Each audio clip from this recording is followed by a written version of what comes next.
Am I the a-hole for leaving my daughter and grandkids very little as an inheritance in my will? The story of my life. I was a very troubled kid. I got into tons of trouble with the law, was in and out of jail, and had a terrible addiction to meth, shooting up daily. I never thought I was going to live to see 25, let alone 60. My last stint in prison was 4 years. That was my last brush with the police. Arrested in 95 and out in 99. It's been about 30 years clean. When I got out of prison, I owed $70,000 in child support. I dug myself out of debt with various jobs. Through hard work, I've amassed over $1 million today. My credit score is now 843. I did this all on my own. I busted my butt, going from shoveling dirt and mud under crawl spaces to running the insulation portion of 60-story high-rises with 7 to 10 guys working under me. I'm now disabled from an accident at work, and I'm in the process of starting a nonprofit that trains the neurodivergent to gain work experience. My second daughter today is neurodivergent. Rewind to about 1990. I had a child with a woman I thought I loved. This was at the height of my addiction. I knew we weren't ready for a child, and I relayed that. To me, this was a discussion, but it clearly meant more to her because she just left me and was gone. She didn't involve me in the birth. Maybe 2 years later, I had moved to the Northwest, and I found out she had moved to Florida to have the baby. We originally lived in New York. I got a letter saying I owed child support. My first child's name is Amy. When I got out of prison, I came back to New York and really tried to make up for lost time. At first, Amy seemed interested in getting to know me, but over time, I believe her mother poisoned her against me because of how much fun she saw me having with Amy. Over time, she became very angry and hurtful, going out of her way to be intentionally mean. I've spent the last 25 years trying to make amends, but nothing I do seems to work. For example, at one point her mother said, "I can't handle her. You have to take her." So I took her in. She was about 15, even though I was barely able to take care of myself. She was so hard on me. One day during an argument, she said, "It doesn't matter because I'm going back with my mom anyway." I said, "No, you're living with me now." But her mother filed paperwork again and took her back. We rarely talked after that. When I did talk to her now and then, she would only ask for money. $500 here, $1,000 there. Until one day I blew up and said she couldn't use me like that. She blew up back at me, slammed the phone down, and didn't hear from her for about 10 years. I was tired of trying to force a relationship she clearly didn't want. I figured she'd call when she was ready. In 2012, I had my second daughter. I swore I was going to do this one right, and I have. She's growing up right. She's growing up wonderful. Then out of the blue, Amy calls me back. I'm 60 now, and says she wants a relationship. She wants to get to know the grandkids I've never met. We talked every day for about 3 weeks, and everything seemed fine. Then she just stopped talking. I sent her gifts for her birthday. I sent the kids hundreds worth of gifts for Christmas. No response. I haven't talked to her at any length in 5 months. Yes, I've called her, and she says, "Oh, I'm just so busy these days, but I really enjoy our talks." I feel like she's doing it again, possibly because she knows I'm older, knows I got hurt and I'm disabled, and wants to remind me that she's still in my life without doing the work of actually being in my life, hoping for some inheritance. The question is, am I overreacting? Overthinking? When I question her and she says she's just really busy, I think in this day and age, we have cell phones in our hips even when we go to the bathroom. If you can't send a text every now and then, especially when someone sends you a massive number of gifts for Christmas and birthdays, what you're really saying is, you're not that important to me. Regardless of our relationship, she has involved the grandkids now, and they shouldn't suffer, even if I don't ever get to talk to them or get a thank you. I know I screwed up. I screwed up her life. I've really tried to make amends. I have so much to offer her today. Her mother didn't involve me in the birth, and I was fully paralyzed by addiction, living on the streets and shooting up in alleyways. I had no control over my addiction. I realized this is not an excuse. I can't change the past, but I'm trying to make up for it. What more can I do? She's put me in a difficult place with the grandkids. My therapist says to just be happy with whatever I get from her, and that when she's ready, she'll contact me. I send gifts and I don't even get a thank you. It's not that I don't plan on leaving her anything, but I think $10,000 each between her and the grandkids, $30,000 total, should be enough. Unless she really wants to involve me in her life and call me more than once every 6 months. Do I really have a right to expect some kind of relationship with her? She contacted me. She said she wanted a relationship. We talked for 3 weeks. Nothing happened on my end that I can see would have annoyed her enough to stop talking. And when I do talk to her, she says, No, everything's fine. I'm just really busy. Am I overreacting? Would you leave more as an inheritance? The thing I think about a lot is, yes, I hurt you. Yes, you have a right to be angry over it. But I never did anything to intentionally hurt you. She has gone out of her way to hurt me emotionally and to use me for money when she needs it. And every time I leave her, is that much less my other daughter will end up with. Edit, for those comments about maybe she needed me to be more involved and visit instead of just calling and sending gifts, she lives about 6 hours away from me. I offered to visit from day one. She said no because she has a small place and said she would drive out before the end of the summer. That turned into Christmas and now into spring. I even offered to meet at a neutral location, like Noble's amusement park, halfway between us, but nothing. I would drive out tomorrow to meet her if she'd let me. I have no problem giving her $500,000 while I'm alive through reciprocal actions. Does she want to buy a house? I'll help with the down payment. Does she want to start a business? I'll review her business plan and help her start the business and front the money. But I'm not going to just give her money after my death when she is meeting me halfway, so she can blow it all in a few years. I would rather help her today. But if that's not what she wants, then she doesn't deserve the money later. Now for the top comments. I would set up some sort of trusts for the grandkids to access when they come of age. Nope, I'd give no direct access. Just specify what it can and can't be used for, and have an executor who can disperse funds. I did one of those not too long ago. I did have it hand over the full balance at a specific but higher age, because if they didn't have their life sorted by that point, nothing can be done.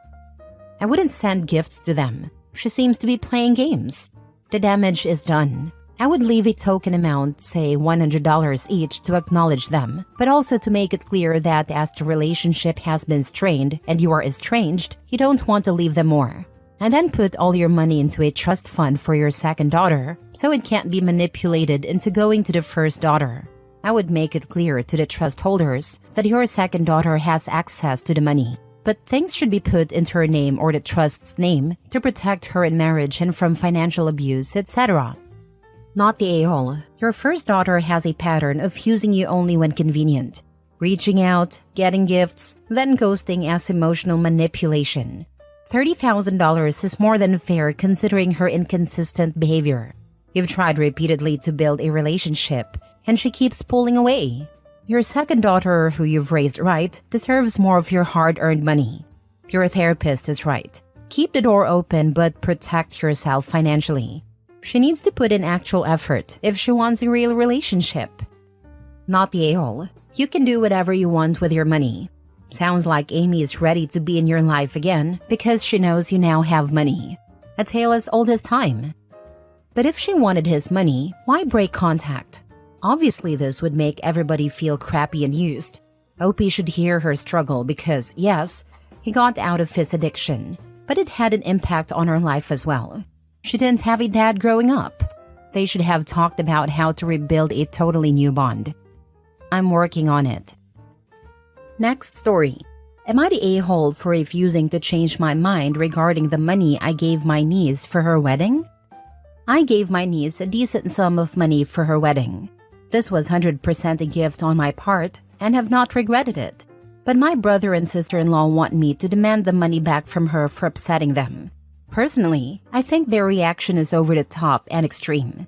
But they are angry and their feelings are hurt, so maybe I'm being dismissive.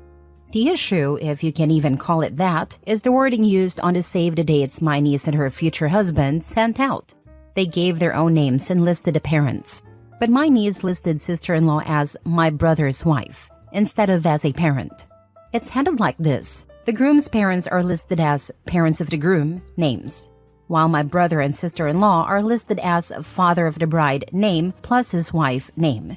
She also has a section stating she's the daughter of the late her mom's name. My brother and sister-in-law feel like this is a big insult and demeaning to sister-in-law's role because she met my niece and her siblings when they were all under 10 and has been part of raising them. To be listed as the wife instead of as the parent has led to hurt feelings. Meanwhile, my brother is angry that his wife is listed as just his wife, while his late wife is mentioned as the mother. He feels this overlooks the role sister-in-law played. My niece doesn't regret her choice of words for the save the dates, and because they had multiple discussions after they were sent out and she hasn't apologized, my brother and sister-in-law believe it's wrong for me to fund any part of what they see as an insult. When I refused to demand the money back and I refused to turn against my niece as they wanted, they turned on me. They said I should be defending sister-in-law, who raised my niece and the others. They said this decision has formed a crack in the blended family they built, and they fear all the other kids, including sister-in-law's bio kids from her late husband, will follow suit. They told me it should bother me and I should want better for my extended family. They also asked how I would feel if any of my children did this to me. I don't really think I'm wrong, but perhaps I'm just too close to this situation to know. Am I the a-hole? They're being ridiculous. Tell them to handle their business without dragging you in. The save the date card is totally appropriate and accurate. Miss Manners would approve. Read some newspaper wedding announcement wording for reference. Miss Manners would not approve of anyone telling you to retract a gift. And it also acknowledges the bride's late mother, which will be really important and meaningful to the bride. The second wife is butthurt about not taking the glory, even when she isn't paying for it. Well done, Aunt, for being loving, and tell them not to involve you in their pettiness. Not the a-hole. They listed what was true. This has nothing to do with you, and they're being completely insensitive to the fact that the niece wanted to honor her bio mom and stepmom and did. This is my feeling too. I'm glad to see others agree that demanding the money back is not something I should do. Not the a-hole. Wedding invitations are very formal, and indicating what everyone's actual relationship is to the bride and groom isn't wrong. What do they think she should do about her real mom? Just leave her off altogether? Lie to everyone and say the stepmom was the one who actually gave birth. She is showing respect for her stepmom by including her as dad's wife, because that's what she is. You don't indicate what the niece's relationship is like with her stepmom or dad, but if they continue to push the issue, they will damage their relationship with the niece, their daughter/stepdaughter. They're trying to use you as a pawn to get what they want and are being incredibly selfish. Also, I don't think this situation formed the crack. The crack was already there. My brother said she could have listed her mother still and listed sister-in-law as her parent. He said it didn't need to be so othering of sister-in-law and dismissive of the role she played. He feels the way she was listed is not good enough, and sister-in-law agrees. Just because step-parents play a role doesn't mean they're accepted as a parent in a child's eyes. I hate when people call my stepmom my mom because she isn't. No one will ever take my mom's place. Last story. I had to cut off my mother because she wouldn't follow basic safety rules with my kids. I am the oldest of 3. I got married first and had kids first. My mother loves the in-ground pool in the backyard. She offered to babysit when my first was born, and because we both worked, we were happy to have free childcare. This went okay for 1 year. When my daughter was 2 and mom had just opened the pool, I reminded her to not put the baby in the pool. You just opened it yesterday and it is not heated. The water's too cold. Mom agreed and I went to work. P.S. Mom is obese and has a lot of body fat that helps her regulate in cold water. The baby had very little. When I got home, they were both in the pool and the baby was shivering. We argued. I bought her this little swimsuit, and she was so cute in it. We had to swim, Mom said. She insisted the baby wasn't cold, but the baby got sick. At 3 years old, my daughter was having food allergies. When I dropped her off, I explained that she was having food allergies. We didn't know what from, and a pediatrician had her on a strict elimination diet, slowly adding foods to find which ones she was allergic to. Doctor's orders: do not feed her anything unless it is in this lunch basket. prescribed diet only. Mom agreed. When I got home, they were eating cookies and cake. Mom said grandmas are supposed to spoil grandkids. At 4 years old, my mom lost a child in a store while shopping. A week later, my wife lost her in a store. A month after that, I also lost her in Walmart and had to ask security for help. They called the cops, who locked down the Walmart and started a lost child search. We found her hiding inside a camouflage jackets and sporting goods, which really, when you think about it, is a good hiding spot. So when I had a dinner invitation to meet with a VP and my boss to discuss promotion options and a moving bonus, I told Mom no shopping. She agreed, explaining that in addition to the 4-year-old, she was caring for a senior/Alzheimer's patient family member. When I arrived, Mom was getting herself and a senior ready to go out. She asked for the car seat. We argued about that for several minutes. She said I had to go to my important meeting, so I didn't have a choice. Give me the car seat, she insisted. I called my boss, asked for forgiveness, and canceled dinner due to a small family emergency. The job offer was rescinded the next day. Dad refuses to discuss it. I went no contact. Mom tells the entire family/friends/neighbors/church that I refuse to see her for no reason. So 4 questions. 1. Am I the a-hole for going no contact? 2. Am I the a-hole for trying to talk it out for months? 3. Am I the a-hole for keeping no contact unless she apologizes and promises to change her behavior? She pulled the same food stunt on my brother's kid and my sister's kids years later. 4. The 4-year-old daughter is now 17. I have 2 more kids that she has barely met. Am I the a-hole for keeping no contact unless Mom agrees to discuss her behavior, apologize, and change it? You know, if there was an Olympic sport for ignoring basic safety rules, your mom would be a gold medalist. 1 gold and 2 bronze. My siblings have not cut her off yet, but they limit how much freedom she has with them. She has retired from competition now and is coaching other entitled boomers into selfish heights and parenting lows.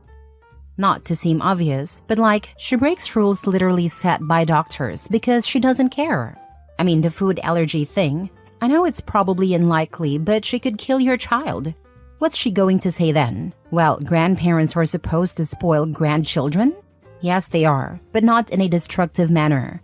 And she lies to your face about not going anywhere with your child, then throws you under the bus, potentially losing you an opportunity.